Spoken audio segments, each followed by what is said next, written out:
नरेंद्र मोदी एक संक्षिप्त राजनीतिक यात्रा 2025 तक।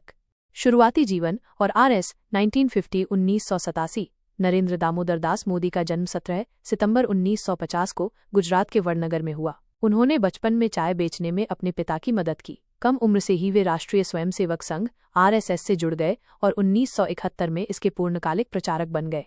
भाजपा में प्रवेश और गुजरात 1987-2014। 1987 में उन्होंने Bharatiya Janata party BJP join की। गुजरात में पार्टी को मजबूत करने में उनकी अहम भूमिका रही। 2001 में वे पहली बार गुजरात के मुख्यमंत्री बने और 2014 तक लगातार इस पद पर रहे। उनके कार्यकाल में गुजरात ने आर्थिक विकास देखा, हालांकि 2002 के दंगे उनके कार्यकाल का एक विवादास्पद हिस्सा रहे। प्रधानमंत्री का पहला कार्यकाल 2014-2019।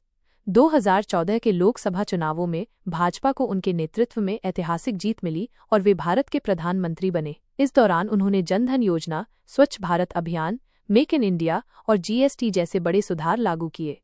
प्रधानमंत्री का दूसरा कार्यकाल 2019-2024। 2019 में वे दोबारा प्रचंड बहुमत से प्रधानमंत्री चुने गए। इस कार्यकाल में जम्मू कश्मीर से अनुच्छेद 370 हटाना, 3 कृषि कानून जो बाद में वापस ले लिए गए और नागरिकता संशोधन कानून CAA जैसे बड़े फैसले हुए। उन्होंने कोविड-19 महामारी के दौरान देश का नेतृत्व किया।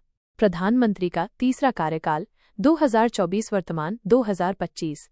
2024 के लोकसभा चुनावों में भाजपा को बहुमत नहीं मिला, लेकिन NDA गठबंधन के साथ उन्होंने लगातार तीसरी बार प्रधानमंत्री पद की शपथ ली। वे जवाहरलाल नेहरू के बाद यह उपलब्धि हासिल करने वाले पहले प्रधानमंत्री बने। वर्तमान स्थिति जून 2025 तक प्रधानमंत्री मोदी अपने तीसरे कार्यकाल में विभिन्न विकास परियोजनाओं और अंतर्राष्ट्रीय संबंधों पर ध्यान केंद्रित कर रहे हैं। हाल ही में उन्होंने अंतर्राष्ट्रीय योग दिवस 21 जून 2025 समारोह में भाग लिया और विभिन्न राज्यों के विकास कार्यों की समीक्षा की। संक्षेप में